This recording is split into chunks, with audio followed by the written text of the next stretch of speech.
একদিন হযরত নূহ আলাইহিস সালাম তার সম্প্রদায়কে লক্ষ্য করে বললেন, হে আমার জাতি, আমি তোমাদেরকে স্পষ্ট রূপে আল্লাহ পাক রব্বুল আলামিনের আযাব থেকে সতর্ক করছি।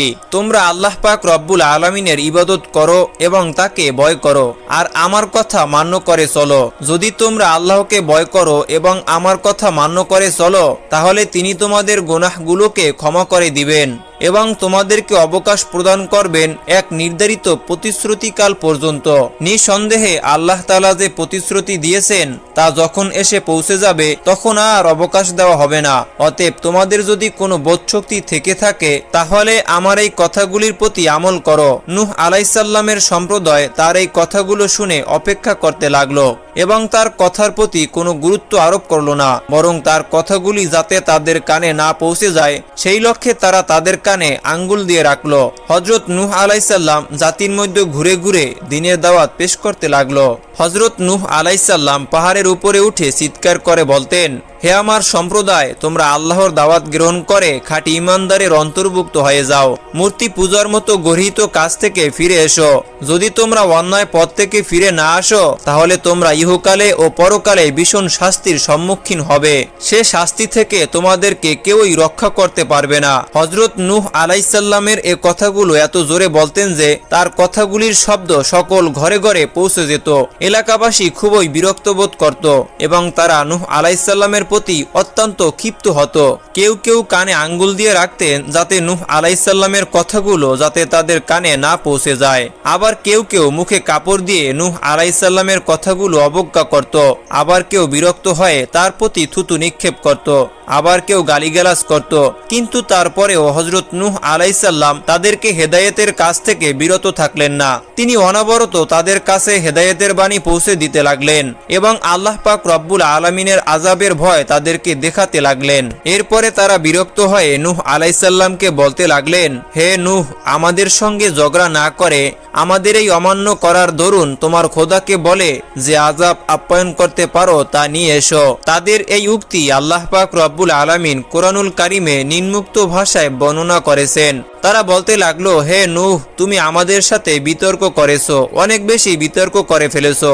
সুতরাং এখন যে সম্বন্ধে তুমি আমাদেরকে ভয় দেখিয়েছো তা নিয়ে আসো, যদি তুমি সত্যবাদী হও। সূরা হুদ আয়াত নং 32। হযরত নূহ আলাইহিস সালাম তাদের কথাগুলো শুনে জবাব দিলেন, আল্লাহর আযাব আমার আয়াত্তে নয়, তা তো তার ওই আয়াত্তে রয়েছে। তিনি আমাকে রাসূল রূপে পাঠিয়েছেন মাত্র।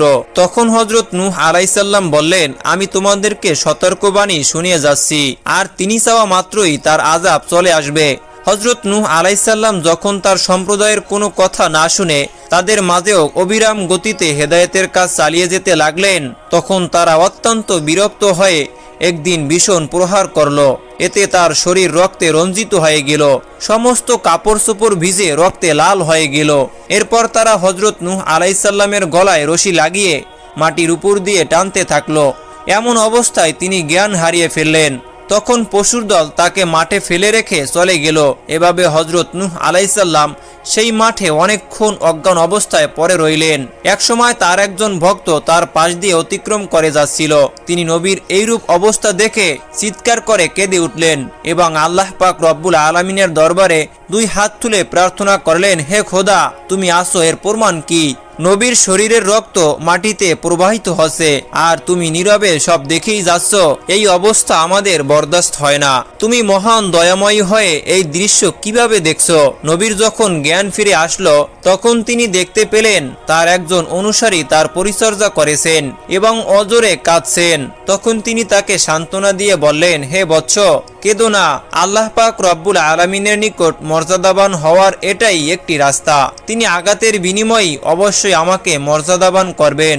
এই সময় জিবরাইল আলাইহিস সালাম এসে বললেন, আল্লাহ তাআলা আপনাকে সালাম দিয়েছেন এবং আপনি কওমের ধ্বংসের জন্য যে কোনো দোয়া করতে পারেন, তা সঙ্গে সঙ্গে আল্লাহ পাক রব্বুল আলামিন কবুল করে নেবেন। এই বলে আল্লাহ পাক রব্বুল আলামিন খবর দিয়েছেন। হযরত নূহ আলাইহিস সালাম জিবরাইলকে বললেন, যদি আমার কওম ধ্বংস হয়ে যায় তাহলে আমি কাকে হেদায়েত করব?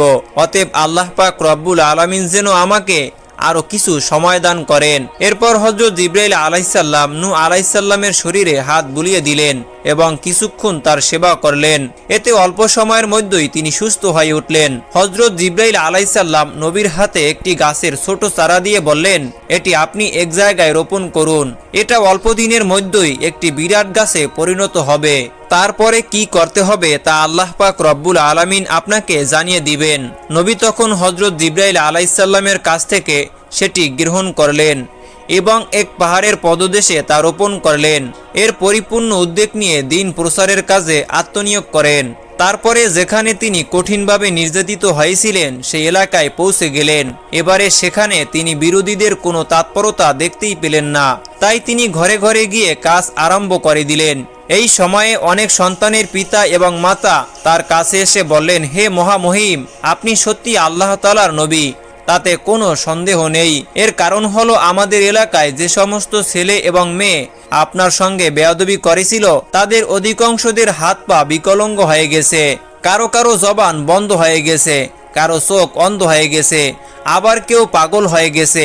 অতএব হে আল্লাহর নবী, আপনি তাদের আরোগ্যর জন্য আপনার প্রভুর নিকট দোয়া করুন। তখন হযরত নূহ আলাইহিসসালাম তাদেরকে বললেন, আমি তাদের আরোগ্যর জন্য আমার আল্লাহ পাক রব্বুল আলামিনের নিকট দোয়া করতে পারি, তবে আমার একটি শর্ত রয়েছে। শর্তটি হলো তোমরা আল্লাহ পাক রব্বুল আলামিনের উপর ঈমান আনো এবং আমাকে নবী বলে স্বীকার করো। তখন তারা বলল, পূর্বপুরুষদের ধর্ম পরিত্যাগ করে নতুন ধর্ম গ্রহণ করা আমাদের পক্ষে কখনোই সম্ভব নয়। এটা আমাদের গোত্রের লোকেরা কখনো সহ্য করবে না, যার পরিণামে আমাদেরকে ভীষণ সংকটের সম্মুখীন হতে হবে এবং আমাদেরকে গোত্র থেকে বহিষ্কৃত হতে হবে। অতঃপর তাদের ঈমানের ব্যাপারে নিরাশ হয়ে সম্মুখে চলতে লাগলেন। নবী সেখান থেকে বের হয়ে সম্মুখে অগ্রসর হচ্ছিলেন। এমন সময় একদল ছেলেরা চিৎকার দিয়ে বলল, আরে পাগলটা তো এখনো মরেনি, তিনি আবার ফিরে এসেছে এই এলাকায়। এই বলে তারা নবীর প্রতি পাথর নিক্ষেপ করতে লাগলো। নবী এবার রক্তাক্ত হয়ে গেলেন, অতি কষ্টে ওই এলাকা পরিত্যাগ করলেন। অতঃপর আল্লাহ পাক রব্বুল আলামিনের দরবারে ফরিয়াদ করলেন, হে আল্লাহ পাক রব্বুল আলামিন, তোমার দেয়া দায়িত্ব পালন করতে আমি কখনো অবহেলা করিনি, কিন্তু কোনো ক্রমে জাতিকে তোমার পথে আনা সম্ভব হলো না। উপরন্তু অত্যাচার ও প্রহারে আমার সর্বশরীর জর্জরিত হয়েছে। এখন তুমি এর উপযুক্ত ব্যবস্থা গ্রহণ করো। এভাবে কয়েক বছর অতিবাহিত হয়ে গেল। এরপরে একদিন হযরত জিবরাইল আলাইহিসসালাম নবীর কাছে এসে বললেন, হে আল্লাহর নবী, আমি কয়েক বছর পূর্বে আপনাকে যেই গাছের চারাটি দিয়েছিলাম সেটি এখন একটি